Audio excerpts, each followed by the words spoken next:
अभिमान होता है वो गुण होता नहीं जिसका अभिमान किया जाए, और जब वो गुण आ जाता है तो अभिमान रहता नहीं, और इसी के कारण ये तनाव आ गया, इसी के कारण विक्षेप पड़ गया। तो ये आप क्यों करते हो, क्यों करते हो? इसको रोक दीजिए ना। आप वीर सैनिक हैं, राष्ट्र सैनिक है, तो आप अंदर से भी वीर सैनिक है, आप भगवत अंश है, भगवत पार्षद हैं, आप इसको रोकिए। ये बहुत गलत बात है। जिसकी जो क्षमता है वो बोल रहा है, आप उसमें जो अनुकूल पड़े उसे सुनिए, नहीं तो चले जाइए। उत्तम बात है, लेकिन आपके वहाँ अपनी इससे बहुत हानि हो जाएगी। कभी कोई वैष्णव अपराध बन गया तो जो कुछ भजन साधन है वो भी चौपट हो जाएगा, वो भी चौपट हो जाएगा। इसलिए जीव को ये अभिमान बहुत घातक है, बहुत नीचे गिरा देता है। अब इसको मत धारण करना, अब इस बात को मत मानो। तुम्हें वो ज्ञान नहीं है जिसको आप कह सकते हो, नहीं है ज्ञान। आप देखो अभी वो ज्ञान नहीं जिसको प्राप्त होने के बाद कुछ जानना बाकी नहीं रहता। तो फिर आपको फिर कचरा ज्ञान क्या, सुनी सुनाई बातें दूसरों को सुनाना, ये कोई ज्ञान है क्या? आपका अनुभव क्या है? देखो हम आपसे अपने जन की तरह बात करें, आपका क्या अनुभव है भगवत मार्ग का? कोई अनुभव नहीं। आप कोई तत्व साक्षात्कार किए हो या भगवत प्रेम प्राप्त है, तो फिर बीच के क्या है ना, ऐसे न वैसे। तो आप अपनी कमी को देखिए ना। आप अपने में गुण क्यों, आपको में क्या गुण है? कोई गुण नहीं। गुरुदेव आप जो सत्संग बोलते हैं, जो भी सुनता हूँ, वो अंदर बैठाने की बात है कि दूसरों को सुनाकर अपनी छाप लगाने की बात है? आप समझो, पहले आप समझने की चेष्टा करो ना। संतों के वचन सुनकर के उस पर अनुकरण किया जाता है, उसका अपने जीवन में आचरण उतारा जाता है। जो वो बोल रहे हैं, जैसे वो चल रहे हैं, वैसे उसके पीछे अनुगामी बने, उन बातों के पीछे चलें जैसी आज्ञा हो रही। और जब आप पीछे चलोगे तो ये बात खत्म हो जाएगी। तिनकी संगति रहत जाति कुल मद समनन सही। अगर सच्चाई से चलने लगोगे, तुम जिन पर भाव रखते हो वो संत गुरु तुम्हारे दिमाग में बैठे नजर आएंगे। तो तुम्हें उपदेश देने की जरूरत क्या? तुम्हें तो अपने जीवन को मंगल में बनाना है। उपदेश तो भगवान के आदेश से होता है। जिन संतों को, जिन महापुरुषों को भगवान ने सेवा देते हैं, तो भगवान उनकी रक्षा करते हैं, भगवान उनको ज्ञान प्रदान करते हैं। आपको राष्ट्र सेवा मिली है और आंतरिक अपना सुधार करने की बात आई है, तो आप उसका तभी, ये दोष तभी आता है जब हमारे अंदर अहंकार आ जाता है। तभी देखो आपके विक्षिप्त, हमारा मानसिक चिंतन बिगड़ रहा है। नहीं, मत बिगाड़ो, आप आनंदित रहो। पहला नियम लो कि बिना पूछे आप किसी को उपदेश नहीं करेंगे, ठीक है? दूसरा, जब कोई आपको लग रहा हो कि ये गलत बोल रहे हैं, जो हम गुरुजनों से सुना है, महापुरुषों से, उसके अनुसार ये नहीं बोल रहे हैं, तो उनको भी मानसिक प्रणाम करो और समय आने पर उठ के चल दो, उनसे कहो मत। नहीं तो आपका मार्ग फिर अवरुद्ध हो जाएगा, रुक जाएगा। जब आपसे कोई पूछे तो आपको जितना ज्ञान है वो चर्चा करो। बोधयंता परस्परम मच्चित्ता मदगत प्राणा बोधयंता परस्परम कथयंत च माम नित्यम तुष्यंत च रमंत च। भगवान आदेश करते हैं परस्पर बैठ। जैसे आप संतों के पास जाते, मान लो आप 10 आर्मी के जवान हो और पूछे आप संतों के पास जाते हो, थोड़ा हमको भी बताओ यार, हमको भी थोड़ा विश्राम मिले, आनंद मिले। अब आप कसर मत रखो, जो जो सुना है भगवत चर्चा, बोधयंता परस्परम, वो चर्चा करो। वहां दोष दृष्टि करके कोई बोल रहा है, उसकी जितनी क्षमता है उतना बोल रहा है, आपको लगता है कि गलत बोल रहा है, उठो और चल दो, उससे बोलने की जरूरत नहीं है आपको। हाँ, अगर आपसे कोई कहे हाथ जोड़ करके कि आपको अगर इस विषय में कुछ, तो भी आप बोल सकते हो, बिना कहे, आप किसी के बिना प्रश्न पूछे आप नहीं बोलोगे, पहला नियम ले लो। हाँ, अपने साथियों के बीच में भगवत चर्चा करो, कोई परेशानी की बात नहीं। तो अब फिर दोष नहीं होगा, तो उससे आपका भजन चलने लगेगा, नहीं तो गड़बड़ हो जाएगा। गगरी जब आधी होती तो छलकती बहुत जोर की है, भरी होती तो गंभीर रहती है। इसलिए थोड़ा अभी ये ऐसा खेल है कि अगर वैष्णव अपराध बन जाए तो फिर आप, बहुत ही खतरनाक है ये वैष्णव अपराध। संत द्रोह वैष्णव अपराध बन जाए तो आप मतलब अपने आप में डिस्टर्ब रहेंगे। इसके लिए कोई दवा नहीं है, भारत में कोई ऐसी औषधि नहीं है कि खा लो आप सही हो जाओ। वैष्णव अपराध बन जाए तो अपने आप में वो डिस्टर्ब रखेगा आपको, इसलिए बेमतलब काहे को करे। वैष्णव अपराध बहुत खतरनाक है और आजकल लोग समझते नहीं हैं। किसी भी संत की निंदा कर देना, किसी भी वैष्णव का अपराध कर देना। पहली बात तो यह है कि अब संत और वैष्णव मिलना बहुत कठिन हो रहा है। अब तो मतलब मनमानी आचरणों का प्रवाह चल रहा है। जिस तरह से समाज को लुभायमान किया जाए, जिस तरह से वासनाओं की पूर्ति हो, हम उसी को धर्म समझ रहे हैं, उसी को प्रवचन समझ रहे हैं। पर हमको अपना मार्ग सुधारना है। तेरे भावे जो करे भलो बुरो संसार, नारायण तू बैठ के अपनो भवन बुहार। समझ रहे हो ना? हाँ, क्योंकि बाहर जाओगे तो तुम्हें दिखाई देगा सब दोष। अपने को बचा लो, नहीं तो पिट जाओगे, आंतरिक पिट जाओगे, बेमतलब पिट जाओगे। कुछ नहीं है, सब में भगवान है, ये भाव रख करके तेरे भावे जो करे भलो बुरो संसार, नारायण तू बैठ के अपने को बचा लो, अपने को भगवत प्राप्ति में लगा दो। ठीक है, नाम जप करो और मन वचन कर्म से कभी किसी का कोई अपराध बन गया हो तो वृंदावन धाम में ऐसे क्षमा मांगो। हे वृंदावन धाम, मैं आप में खड़ा होकर के मन वचन, एकांत में जाके कहना, मन वचन कर्म से जो शारीरिक मानसिक वाचिक विश्व में किसी से भी अपराध बन गया हो तो हे धाम मुझे क्षमा कर दो। तो धाम सर्व समर्थ है। और फिर आगे से कोई गलती मत करना, देखना फिर भजन चलने लगेगा, फिर आनंद आने लगेगा। देखो भजन करने का फल है तृणादपि सुनीचेन तरोरिव सहिष्णुना अमानिना मानदेन कीर्तनीय सदा हरि। जो सदा हरि का कीर्तन करते हैं उनमें स्थिति आ जाती है, और जो सदा हरि का कीर्तन करना चाहे उनको स्थिति लानी पड़ेगी। तृणादपि सुनीचेन, अपने को सबसे छोटा, तृण से भी छोटा समझना। ये दोष दर्शन कैसे कर सकते हैं? जब क्वाहम तुच्छा परम अधमा प्राण हो गर कर्मा, कहा मैं तुच्छ नीच अपराध करने वाला, और कहाँ ये राधा नाम, ये तो गुरु कृपा से चल रहा है, मैं तो नीच अधम हूं, तो हम दूसरे को नीच अधम कैसे कह सकते हैं, क्योंकि हम खुद नीच अधम है। को हम तो छा परम अधमा प्राण हो गर कर्मा यतन नाम स्मृति महिमा हरेश वृंदावन से। ये तो वृंदावन की कृपा, गुरु की कृपा हुई तो राधा नाम चल रहा है, नहीं तो मैं तुच्छ अधम नीच हूं। तृणादपि सुनीचेन, और खूब सहनशील बने और दूसरों को मान दे, स्वयं अमानी रहे, अभी भजन उन्नति होने लगेगी, अभी भजन में रंग आ जाएगा। ठीक है भाई? हाँ, आपको हम विशेष प्यार करते हैं, जो हमारी राष्ट्र सेवा में रहते हैं उनको विशेष हम प्यार करते हैं जी।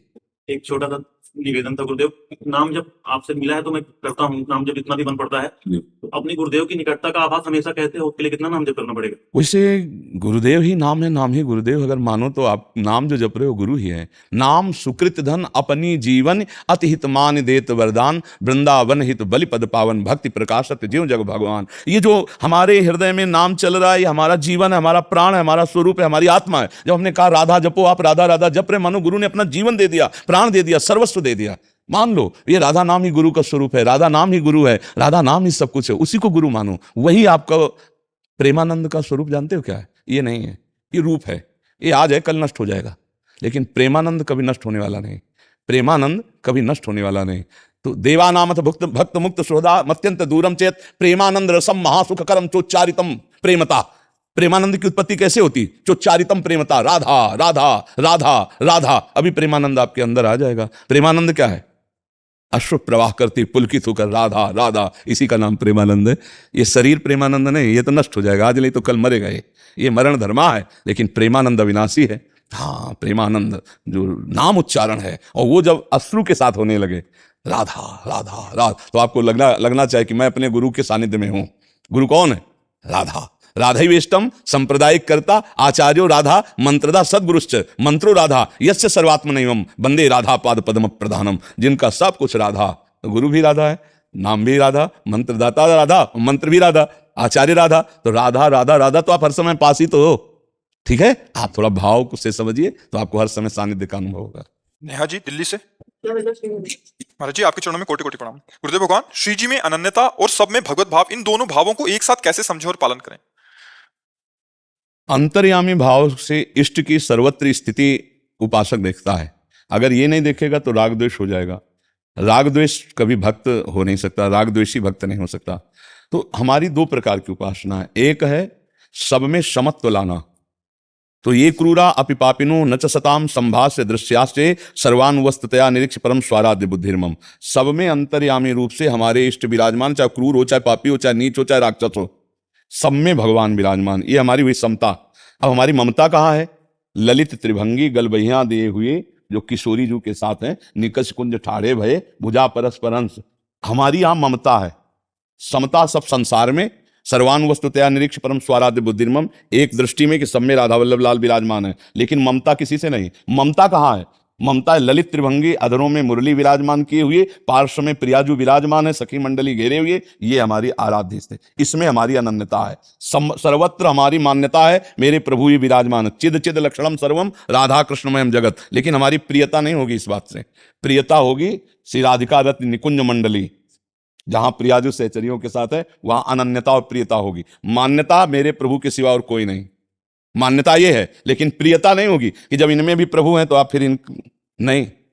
मान्यता है कि अंतर्यामी रूप से विराजमान है, लेकिन हमारा चरणामृत पीना, हमारा उच्छिष्टामृत पीना, हमारा रूप रस का पान करना, लीला गुण का पान करना, ये होगा श्यामा श्याम का। ऐसे होती है अनन्यता और ऐसे होती है समता। जैसे गोस्वामी जी, सिया राम मैं सब जग जानी, करो प्रणाम जोरी जुग पानी, है ना, सबको जान रहे ना। लेकिन जब वृंदावन आए, जहां देखे वहां अधरों पर मुरलीधर चंद्रिका धारण किए प्रियाजू, तो उन्होंने कहा हो तो हमारे ही स्वामी, हमें पक्का पता है, लेकिन हमारी साष्टांग दंडवत तभी होगी जब आप बंसी छोड़ो और सारंग धनुष धारण करो और प्रियाजू आप सियाजू बनो। तो बन गए, लेवल गए, क्योंकि हाई वही है। तो ये है प्रियता। एक भरोसो, एक बल, एक आस विश्वास, एक राम घनश्याम है चातक तुलसीदास। और यह है समता, जड़ चेतन जग जीव जत सकल राम में जानी, बंदों सबके पद कमल सदा। प्रियता और समता। प्रियता है ऐसे रूप में और समता है तत्व रूप में, सब जगह वही है। समता प्रणाम हो गई सब, लेकिन ममता अब यही जूठन खाना, इन्हीं का चरणामृत लेना, इन्हीं से आस रखना, इन्हीं पर विश्वास रखना। एक राम घनश्याम है चातक तुलसीदास। वो देखो इतने बड़े महापुरुष कहने, बने तो रघुबर ते बने, बिगड़े तो भरपूर, तुलसी और अनते बने ताबन बेपे धूरी। जब कह रहे हैं कि सी राम में सब जग जानी, तो अभी कोई और बचा क्या? देखना जरा गंभीरता से सोचना। तुलसी और अनते बने ताबन बेपे, तत्व रूप में सब जगह विराजमान है, लेकिन प्रगट रूप में सिया राम जी से ही बननी चाहिए, और रूपों से नहीं। और में तत्व रूप से मान लिए सब जगह आप ही हो, प्रणाम, लेकिन तुलसी और अनते बने ताबन बेपे धूरी, ये बात समझ ली होगी। ऐसी है अनन्यता, ऐसी है अनन्यता। तत्व से मान लिया सब जगह प्रिया प्रीतम है, लेकिन अनन्यता प्रिया प्रीतम के रूप में, प्रिया प्रीतम की लीला में, प्रिया प्रीतम के गुण में, नाम में, तभी वो अनन्यता मानी जाती। समझ पा रहे हैं? उत्कर्षा जी बेंगलोर से। राधा वल्लभ श्री हरिवंश महाराज जी। महाराज जी, कृष्ण जप करते समय यदि मुंह से कृष्णा का उच्चारण हो जाए तो क्या वो गलत है? कृष्णा नाम द्रौपदी जी का भी नहीं, कृष्णा नाम द्रौपदी जी का भी है, लेकिन कृष्णा नाम श्री जी का है। कृष्णा नाम प्यारी जी का भी तो है, किशोरी जी का भी तो नाम किसका है? हाँ, किशोरी जी का भी तो नाम कृष्णा है। तो कृष्ण कृष्णा राधे श्याम, तो एक ही बात हुई ना। तो अगर हम कृष्ण बोले या कृष्णा बोले तो श्यामा जी का नाम ही कृष्णा है, द्रौपदी जी का केवल थोड़ी नाम है कृष्णा। द्रौपदी जी का तो बाद में नाम है, पहले नाम। जैसे किसी का नाम किशोरी हो तो कहते हैं उनका भी तो नाम किशोरी है, तो उनका तो बाद में किशोरी नाम, आदि नाम तो श्री जी का है ना किशोरी। तो आदि नाम कृष्णा श्री जी का नाम है, कृष्णा श्री जी को कहते हैं। कृष्णा यमुना जी को भी कहते हैं, कृष्णा यमुना जी को भी कहते हैं। तो इसलिए आपके अंदर भावना आनी चाहिए कि जब मैं कृष्ण बोलती हूँ कृष्णा निकलता है तो किशोरी जी को पुकार रहे हो। तो किशोरी किशोर, श्यामा श्याम, दोनों एक है। कृष्ण कहो कृष्णा कहो, बात एक ही है। वही राधा है, वही श्याम है, वही श्याम है, वही राधा है। अंतराय थोड़ी। रसोया परमानंद एक द्विधा सदा, श्री राधा कृष्ण रूपाभ्याम तस्मै तस्मै नमो नमः। वही एक परम तत्व दो रूप में खेल रहा है, राधा और कृष्ण के रूप में, कृष्णा और कृष्ण के रूप में। जी महाराज जी, सहचरी माधुर्य भाव सखा भाव के बारे में सुनते हैं। कृष्ण भगवान को बड़े भाई की तरह पूजने के भाव महाराज जी हमारा अंदर भाव आता है। तो आप अपने भाव में रहिए। आपको कौन कहता है सहचरी बन जाओ? आप कौन कहता है आपको कि आप अमुक भाव में जाओ? साधक को अपने भाव में रहना चाहिए। आप अपने भाव में रहो कि श्री कृष्ण हमारे भाई, हम उनकी बहन। अब इसी भाव को दिव्य लाओ कि श्री कृष्ण आकर के तुमसे राखी बनवाए तो तुम्हारा भाव सिद्ध हो गया। अब इस भाव के लिए किसी इस भाव वाले महापुरुष को पकड़ो, तभी तो आप इस भाव में पहुंच पाओगे। बहुत दिव्य पवित्र भाव चाहिए, ज्यादा बुद्धि लगाने वाला भाव थोड़ी प्रभु को पा सकता है। नहीं, भाव। एक बार एक बालक थे, बालकों के साथ खेल रहे थे, तो रोचना होता ना दीपावली के दूसरे दिन। तो सब बच्चे बोले कि हमारी बहन आई है, रोचना करना है, रोचना। अब वो बेचारे उदास खड़े, उनके कोई बहन नहीं थी। तो सब बच्चे खेल छोड़ करके अपनी अपनी बहन के पास रोचना कराने चले गए। अब वो उदास गए, अपनी माँ से रोक के बोले, माँ मेरे बहन नहीं। बोले किसने कहा बहन है? माँ बहुत प्रवीण होती है अपने बच्चे को प्रसन्न करने में। उनका किसने कह दिया तेरी बहन नहीं? अच्छा मेरी बहन है। कौन बहन है? अरे बोले तेरे जीजा राम जी, तेरी जिज्जी जानकी जी। बोले बताया नहीं। बोले छोटे थे इसलिए नहीं बताया। तो बोले अब हमको हमारी जिज्जी से मिलना है। थोड़ा और बड़े हो जाओ, अयोध्या में ब्याह हुआ है तुम्हारी जिज्जी का, राम जी दूल्हा है और तुम्हारी जिज्जी के वो अयोध्यापति है। ऐसे अब वो बालक सब अपने दोस्तों के बीच में ठसक से बोलता है हमारी जिज्जी जानकी जी, हमारे जीजा राम जी। अब थोड़ा जब बड़ा हुआ तो माँ से कहा, माँ अब या तो जिज्जी को बुलाओ और या मुझे पहुंचाओ, मैं अपनी बहन से मिलना चाहता। अब माँ क्या कहे?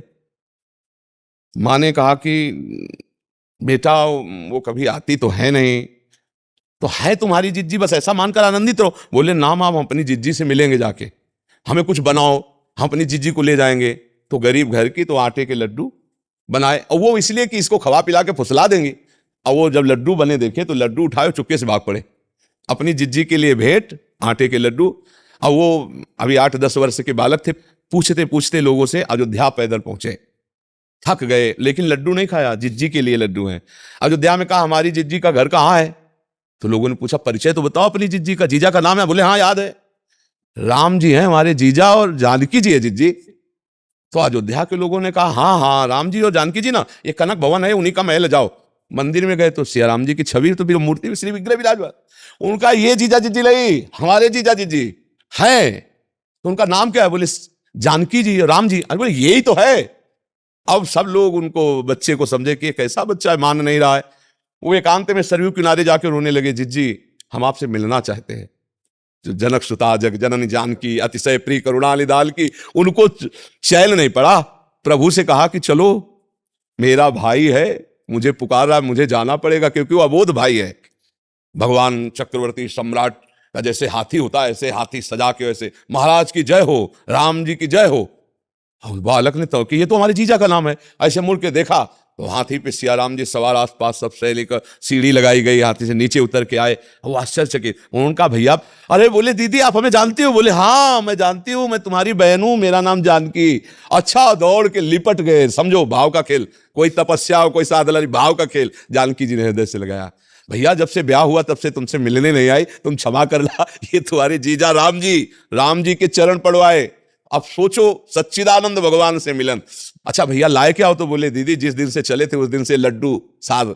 जानकी जी ने लड्डू पहले राम जी को पवाया, फिर स्वयं पाया, फिर उसको दिव्य ज्ञान प्रकाशित हो गया। आप समझ पाए कि हमारे जीजा जी साधारण नहीं, ये तो परब्रह्म परमात्मा। देखो भगवत प्राप्ति हो गई। नहीं, भाव करे। अब जैसे भाई का भाव किया तो फिर नियम हो जाना चाहिए कि राखी बांधूंगी तो अपने भाई श्री कृष्ण को बांधूंगी, नहीं जिंदगी में बांधूंगी नहीं किसी को। जैसे मीरा जी ने कृष्ण जी को पति बनाया तो राणा से जब ब्याह हुआ तब कह दिया कि मेरा ब्याह कृष्ण के साथ हो गया है। तो उन्होंने कहा एकांत में तुम्हें मैं गुरु रूप में रखूंगा और समाज में तुम पत्नी रूप रहना, जिससे तुम्हें कोई विक्षेप न करे। एकांत में पैर छूते थे राणा मीरा जी के कि अहो भाग्य मुझे ऐसी महान भगवान की भक्ता पत्नी रूप में मिली। तो मेरे तो गिरधर गोपाल दूसरों लग कोई। तो ऐसे ही भाव मानो कि मेरे तो भैया श्री कृष्ण है, राखी बांधेंगी तो अपने भैया श्री कृष्ण के हाथ, तो भाव बन जाएगा। अब उसमें सोचो कि सहचरी भाव गोपी, तो अलग अलग भाव के महापुरुष है, अलग अलग प्रभु को दुलार करते हैं। जय जय एक आचार्य का पद है। लाल जी प्यारे लगने लग जाए। हाँ, नाम में इतनी ताकत है, जितना नाम जप करोगे उतने प्रभु प्यारे लगेंगे। प्रेम मूल यह नाम है, प्रभु से प्रेम सामर्थ्य नाम में। जितना प्राण प्यारे प्रभु का नाम जप करोगे उतने प्रभु से प्यार होता चला जाएगा। ठीक है, खूब नाम जप करो, खूब। दोनों का संयोग कर्म का मिलता है, पूरे परिवार का भी संयोग हो सकता है। जैसे माता पिता और पुत्र, तीनों के कर्म का संयोग होता है। वो अपने कर्म के प्रभाव से ऐसे माता के गर्भ में आया कि उसे जन्म से ही, गर्भ से ही रोग प्राप्त हुआ, जैसे इस शरीर को भी प्राप्त है। अब उसका कर्म है कि ऐसी माता के गर्भ से जन्म हुआ, ऐसा संयोग प्राप्त हुआ। तो भगवान जो है एक बाण में कई निशाने नहीं हो जाते, ऐसे कर्म का संयोग, पिता का कर्म, माता का कर्म और पुत्र का कर्म, तीनों का संयोग बैठा करके कि उस गर्भ से उसको जन्म लेना पड़ा। अच्छा, उसी गर्भ से और भी संतानें उत्पन्न हुई, तो सबको वो रोग नहीं है। ऐसा भी नहीं है कि सबको हो रोग। उनमें से कई संतानें ऐसी जो पूर्ण स्वस्थ हैं, उनमें कोई रोग नहीं है।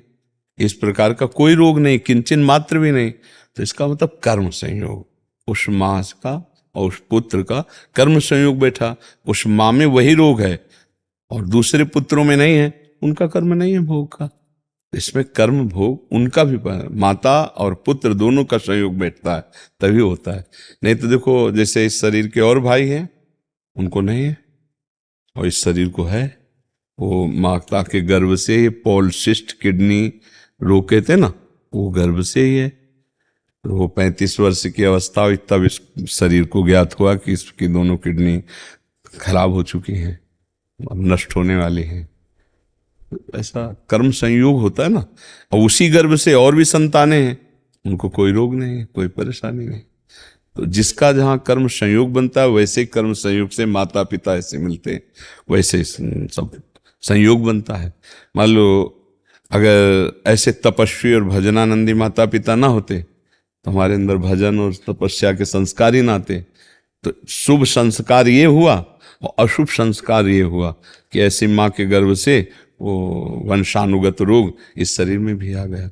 तो शुभ और अशुभ कर्मों का संयोग से ही वैसे ही माता पिता चयन किए जाते हैं, वैसे ही सारा संयोग बनता है। बस भगवान का भजन करे और इस बार सारे शुभ अशुभ को मिटा दे, यही खास बात है। उसकी जानकारी से कोई लाभ नहीं मिलने वाला। जानकारी ये करे कि अब मैं मिटाऊं कैसे उसको, तो उसका उपाय है भगवान का भजन। भगवान के भजन के निरंतर चिंतन के प्रभाव से हम संचित कर्मों को भस्म कर देते हैं, क्रियमाण को निष्प्रभावित कर देते हैं और प्रारब्ध को भोगने की सामर्थ्य आ जाती है। प्रारब्ध को हंस के भोग लेते हैं। कल वो एक डॉक्टर आए थे, तो दिल्ली से आए थे अपनी मशीन लेके। तो उन्होंने चेक किया, उन्होंने कहा वो क्या कहते पावर बिल, तो क्या ऐसे कुछ बिल पावर क्या है, हाँ ऐसे कुछ अंग्रेजी में बोल रहे। कहे तो हमारे अंदर नहीं है जो आपके अंदर है। हमको तुम्हारे अंदर कैसे हुआ? हमारे अंदर पावर जानते हो कौन है? मेरे बल सी वृंदावन रानी। हमारा कोई सांसारिक पावर है क्या? हाँ, वृंदावन रानी जाके बल में सबसो तोरी लोक वेद कुलकानी, मेरी महारानी श्री राधा रानी। हमारा पावर वो है, हम उनके बल से, हम किडनी के बल से थोड़ी चलते हैं, हम श्री जी के बल से चलते हैं। श्री जी के नाम, श्री जी का रूप, श्री जी का गुण, और वही बताने के लिए बैठे। तो माँ के गर्भ से जो रोग आता है वो कर्म संस्कार से वो ये आया, लेकिन माँ में और पिता में और भी सद्गुण, जो संत सेवा, भगवत भजन, एकांत में बैठ करके नाम जप करना, वो सद्गुण भी ऐसे माता पिता महान तपस्वी मिले, भजनानंदी मिले कि पूछो मत। उन्हीं की कृपा प्रसाद से परिवार के कई सदस्य बैरागी भजन परायण हैं। कई परिवार के लोग, हम ही अकेले नहीं, कई हमारे परिवार के लोग हैं जो त्यागी तपस्वी भजनानंदी वैराग्य मार्ग के पथिक हैं। पर पूर्व का पाप कर्म है, अब वो अपना प्रभाव दिखाता है, और भजन का प्रभाव उसको नष्ट करके भगवत प्राप्ति कराता है। तो हमें लगता है उस विषय में न जाकर उसको हम नष्ट कैसे करें, इस पर विचार कर। हर समय जो नाम जप करता है और दूसरों के सुख देने की भावना करता है, भले न दे पावे लेकिन सुख देने की भावना करता है, वो सारे कर्म बंधनों को नष्ट कर देगा। हमारे से गलतियां हुई सुख लेने के भाव से, जितने पाप होते हैं वो सुख लेने के भाव से होते हैं, और जहाँ सुख देने की भावना होती तहाँ सुकृत होने लगते हैं, पुण्य होने लगते हैं, बंधन कटने लगते हैं। जितने बंधन है वो सुख लेने के भाव में होते हैं, और जितना बंधन काटना है वो सुख देने के। सुख देवे को चाव चित, सबसो हित निष्काम, या सुधर्म हरिवंश को नाम गिरा विश्राम। नाम जप रहा है और सुंदर सदग्रंथों का पाठ कर रहा है, सबकी सेवा की भावना है, वो जीवन मुक्त महापुरुष हो जाएगा। तो हमें मुक्त होने की बात सोचनी, जिस कर्म से होना था वो तो हो गया, अब उसका तो भोग ही भोग रहे हैं, अब हम आगे कैसे बढ़े ये हमें विचार करना है। आगे हमसे कोई ऐसा कर्म ना बन जाए फिर हमारा जन्म हो, फिर हमको दुर्गति भोगनी पड़े। अब हमारा जन्म ही ना हो, हम मुक्त हो जाए, हमें ऐसा आचरण करना है। वो है नाम जप, दूसरों का परोपकार, सुख देना, और अपने कर्तव्य का धर्मपूर्वक पालन करना। राहुल कसेरा जी। राधे राधे प्रभु जी महाराज जी, इनका थोड़ा हंसी वाला प्रश्न है। महाराज जी, खूब जोर का भजन कीर्तन करने वाली भार्या चाहता हूँ, इसका चयन मैं कैसे करूँ? हेलो, प्रभु से प्रार्थना, अच्छी बात है, अच्छी बात। और आपके जैसा दिव्य बालक। हाँ, अच्छी बात है। और आप वो अवस्था भी बता दीजिए कि मतलब देखो बच्चा, उतने वर्ष तक उसका पालन पोषण करके फिर उसे विरक्त मार्ग में वृंदावन। पहले दुल्हन तो मिले यार। देखो, प्रेमानंद जैसा तो प्रेमानंद है। भगवान अद्वितीय सबको बनाते हैं, कुछ ना कुछ फर्क रखते हैं, नहीं रखते? तो हमारे जैसा लड़का तो या तो हम ही आए आपके यहाँ, तो तुम तो अभी इतनी अवस्था के हो, अब या तो हम मरे और फिर तुम्हारे अंश से पैदा हो, तब ये बात है। तो ये तो अब होगा नहीं, क्योंकि हमको तो जाना है श्री जी के पास, अब जन्म होना नहीं। तो अब हमारे जैसा मतलब एक भक्त समझो, भक्त पुत्र पैदा हो, लेकिन हमारे जैसा हाँ भक्त पुत्र। महाराज जी, उससे पहले पत्नी तो आ जाए, आए भार्या सुंदरो सक्कू बाई जैसे। आंग तो बहुत गुरु ऊंची है। सक्खू बाई जैसी पत्नी हो, प्रेमानंद जैसा लड़का हो, तो फिर बाप कैसा होना चाहिए? बात ये तो देख, तुम्हारी मांग तो है, जैसे नहीं मतलब हीरे का हार हो, स्वर्ण की करधनी हो, तो रकम कितनी तुम्हारे पास? बात समझ में आ रही कि नहीं? तुम्हारा साधन बल क्या है? अगर भगवान श्री कृष्ण को पुत्र रूप में नंद यशोदा ने प्राप्त किया तो उनका भजन देख लो। अगर मनोयोग के अनुसार पत्नी प्राप्त की करदम जी ने तो 10,000 वर्ष तक तपस्या की, और भगवान प्रसन्न हुए तब उनसे मांगा तो देहूती रूप पत्नी, और भगवान कपिल देव जी पुत्र रूप में प्रकट हुए। तो बढ़िया मांग है तुम्हारी। अब जैसे कह दे कि हमको अमुक चीज चाहिए, तो हमें लगता है उसके लिए हमारे पास रकम होनी चाहिए, ऐसे हमारे पास तपस्या होनी चाहिए। हमारे पिता ने कभी पादुका जीवन में नहीं पहनी और किसान थे। गुरु की पादुका झोली पे, गीता जी, रामायण, गंगाजल, ये साथ 10 बजे 11 बजे तक बैल की तरह मेहनत करते, हल जोतते नंगे पैर, और फिर स्नान करके गुरु की पादुका का चरणामृत पीते, गीता और रामायण का पाठ करते, और खड़े होकर आसपास देखते कोई संत महात्मा दिखाई दे जाए, तब फिर जो भोजन आया रूखा सूखा उसे पाते, और हर समय नाम जप करते हुए, और कभी बनियाइन कुर्ता नहीं पहना, एक नीचे अचला एक ऊपर अचला मार्किन का, भीषण सर्दी में कभी स्वेटर कभी बनियाइन कर, ऐसे महान तपस्वी ब्रह्म ऋषि, 1 रुपया कभी बेईमानी का नहीं आ सकता, एक भी कोई अधर्माचरण घर गृहस्थी में नहीं कर सकता, मोहल्ले में प्याज लहसुन नहीं आ सकता, मतलब ऐसे पांडित्य, ऐसे भागवतिक भाव। और शाम के जब पूरा परिवार बैठता तब भागवत की चर्चा होती, सब भागवत सुनते, अपनी अपनी सैया में जाओ, 4 बजे फिर उठ के फिर शुरू भगवत कीर्तन, भगवान नाम, शंख ध्वनि, आरती, पूजा और माता जी हर समय एक 2 खंडा का मकान था, 2 खंड का, ऊपर वाले खंड में राधा कृष्ण की मूर्ति सामने रखे और जपय में बैठी रहती हर समय। तब प्रेमानंद जन्मा उनके घर में। पूर्व का ऐसा थोड़ी कर्म, बचपन से ही भागवतिक संस्कार भगवत। तो हम ये कहते हैं भगवान आपकी अभिलाषा पूर्ण कर सकते हैं, पर उसके लिए बहुत तपस्या होनी चाहिए। हजारों महात्माओं का सेवन पिताजी ने किया, हजारों महात्माओं का, 8-8, 10-10 महात्मा रोज आते रहते, सबका चरणोदक, सबको भोजन, सबको आने जाने की कोई दक्षिणा व्यवस्था, किसान आदमी, मेहनत की कमाई। तो उसका प्रभाव पड़ा कि हम कई लोग भगवान के मार्ग में हैं, कई, और सब ईमानदारी से तपस्या भजन करने वाले। संसार का ऐसा नहीं, सब नियम संयम से केवल अपने अपने भजन मार्ग में लगने वाले। तो असंभव नहीं है, जब भगवान मिल सकते हैं तो फिर सब कुछ हो सकता है, पर उसके लिए बच्चा बहुत तपस्या चाहिए। तो ऐसा सखूबाई जैसी, सखूबाई के लिए भगवान बंध गए, नहीं बंध गए, बंध करके स्वयं अपने को बंधन में डालकर सखूबाई बनकर उनके पति की सेवा, सखूबाई को मुक्त कर दिया। भगवान मुक्त, बंधन में बंध गए, और भक्त बंधा, उसको मुक्त कर दिया। हमें लगता है तुम बच्चा थोड़ा सा ऐसी भावना करो कि भगवान कृपा करे और हमारे अनुकूल पत्नी दे दे, कोई भगवत भक्त पुत्र मिल जाए, ये बढ़िया है, ऐसा भाव करो। और हमारे अंदर सामर्थ्य नहीं तो फिर आशा मात्र से तो नहीं मिल जाएंगी, नहीं, एक आशा करो। आपको बाजार में जाके तो वहां आपको पैसा चाहिए, ऐसे ही संसार में सच्ची मानना, बिना भजन और पुण्य के बिना कुछ नहीं मिलने वाला। जैसे जो लोग पाप कर्म कर रहे हैं, छीना झपटी कर रहे हैं और खूब धन एकत्रित कर रहे हैं, तो उनका पुण्य नष्ट हो रहा है, और जिस दिन पुण्य नष्ट हो गया तो सब एकत्रित किया भस्म हो जाएगा, देख लेना, सब नष्ट हो जाएगा पुण्य के कारण से।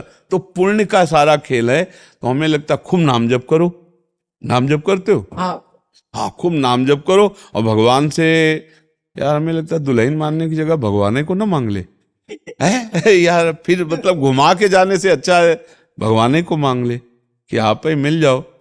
तो भगवान को हमें लगता है सीधे उन्हीं से मांग करनी चाहिए, और उन्हीं से कहे कि आपको पता है कौन भक्त कैसा है, आप आ जाओ हमारे भावना की पूर्ति के लिए। भगवान बड़े कृपालु हैं। देखो देवकी वसुदेव जी के यहाँ, दशरथ कौशल्या जी के यहाँ भगवान ही तो पुत्र रूप में, उन्होंने कहा आप जैसा पुत्र मिले, तो उन्होंने कहा हमारे जैसा तो हम ही हैं। भगवान सबको अद्वितीय बनाते हैं, भगवान की हम संतान हैं। कुछ न कुछ फर्क मिलेगा, दिमागी फर्क, रूप में फर्क, चाल में फर्क, सोच में कुछ न अद्वितीय मिलेगा, सबको अद्वितीय मिलेगा नहीं, एक जैसा नहीं मिलेगा। कुछ एक जैसे मिलेंगे, कुछ वस्तु है, लेकिन कुछ भेद होगा, क्योंकि भगवान अद्वितीय है तो उनकी रचना भी बड़ी अद्वितीय है। कुछ न कुछ फर्क रहेगा, सब एक जैसे नहीं, उनमें स्वभाव में अंतर होगा, उनकी चेष्टा में अंतर होगा। पर बहुत जोर का भाई प्रश्न रहा। अब याद रखेंगे कि सखूबाई जैसी पत्नी मिले और प्रेमानंद जैसा पुत्र मिले, पर पिता कैसा होना चाहिए? इसमें तीनों चीजें, तुमने माता और पुत्र की बात कही, पिता कैसे होना चाहिए? राधा नाम जप करो, राधा नाम जप करो, डट के जप करो, डट के जप करो, कोई बात दुर्लभ नहीं। लेकिन मतलब अभी संसार में ये हो गया है प्रभु जी की, मतलब एक माँ जो है मतलब कि 4 बच्चों का पोषण कर सकती है, लेकिन 4 बच्चे मिलके एक माँ को पोषण नहीं कर सकते। इसलिए हम चाहते हैं कि थोड़ी भक्ता मिले, बस, और कोई डिमांड नहीं। थोड़ी भक्ता मिले ये तो चल जाता, आपने बहुत ऊंची बात कह दी ना। भावना करे तो थोड़ा सम्माननीय भावना करे। क्या भगवान मैं जैसा नीच अधम हूं, मेरे अनुसार कोई, मेरे मनोयोग के अनुसार पत्नी मिल जाए, और भगवान कोई ऐसा राष्ट्र भक्त, भगवत भक्त, पुत्र के संयोग प्राप्त हो, तब तो बढ़िया बात। आपने बहुत हाई क्वालिटी की बात मांग करे, तो चाह बहुत ऊंची कर दी और माल पानी है नहीं आपके पास। तो ऐसा नहीं कि एक से एक तपस्विनी, एक से एक जितेंद्री साध्वी है, भगवान कृपा करे तो ऐसा भी संग मिल सकता है। पर बहुत सावधान होकर पहले खुद को तैयार करो ना, अच्छी आशा रखो, नाम जप करो, थोड़ा दंड बैठक मारो। करते हो कुछ व्यायाम? महाराज जी जब से सुना, मतलब अभी फिलहाल 10-15 दिन से, तो मतलब कि सुबह 4 बजे उठता हूँ, उसके बाद वज्रासन में तांबे के पात्र में रखे हाँ, जैसा बताया गया है। हाँ हाँ, थोड़ा व्यायाम करते हो, अब शुरू किया है? व्यायाम शुरू किया। 10-15 मिनट करता हूँ। पहले अच्छा, अगर बताओ दुल्हन ना मिले तो क्या करोगे फिर? तो फिर बाबा जी बनेंगे। अगर अगर अगर मांस मछली भी खाएगी तो नहीं करेंगे उनके साथ। मांस मछली भी खाएगी, लहसुन प्याज भी खाएगी। वैसे आजकल जो दुल्हन तुम मांग रहे हो, भगवान ब्रह्मा जी कोई नई रचना करे हो तो हमें नहीं लगता लई तो बहुत कठिन लई।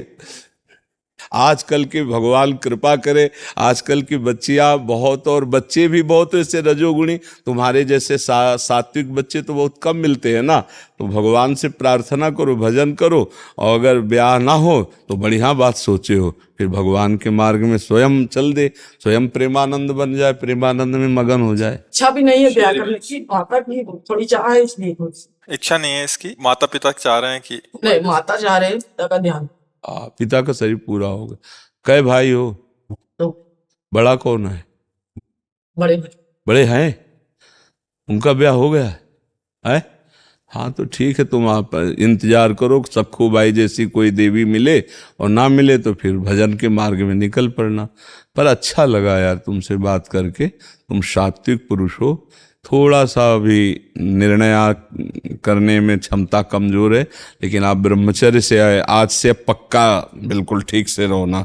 और अगर ब्याह हो, स्वतः ब्रह्मचर्य होता है, हम कभी अपनी चेष्टा से नहीं करते। हाँ ठीक है। आप क्या होता है बच्चा, जब प्रारंभ में हम स्वयं चेष्टा से नष्ट करते हैं तो उसका अभ्यास बन जाता है, वो फिर स्वाभाविक नष्ट होना। अगर प्रारंभ से ब्रह्मचर्य, जब तक गृहस्थी में न जाए तब तक तो जब गृहस्थी में जाएगा तो इसके द्वारा संतान भी बहुत बलिष्ठ और विवेकवान पैदा होगा। ब्रह्मचर्य बहुत अमोघ शक्ति है।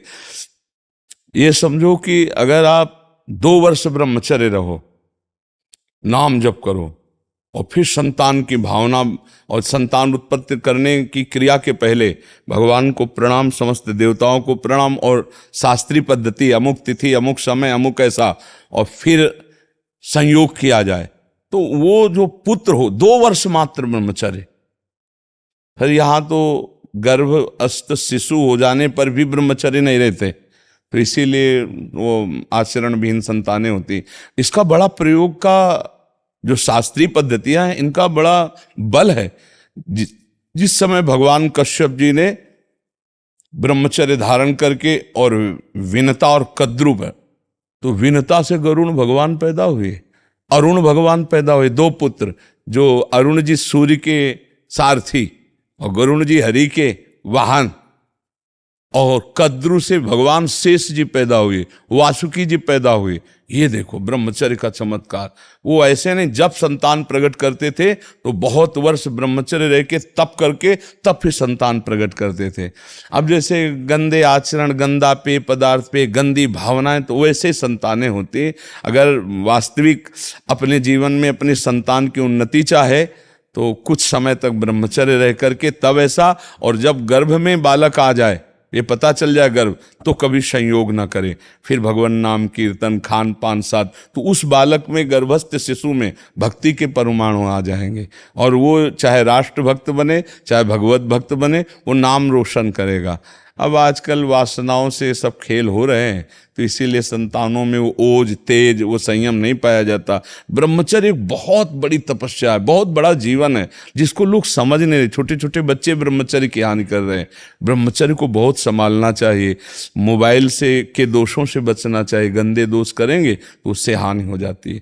ठीक है बच्चा, नाम जप करो, थोड़ा दंड बैठक मारो, और अपने अच्छे भाव से रहो, और इंतजार करो जब ऐसा कोई संयोग बन जाए। 26 के हो, कैसे साल इंतजार करोगे? 10 36 तक? 36 तक देख लो भाई, अगर जिंदा रहे तो 36 के बाद फिर मिल लेना। नहीं आप ठीक है।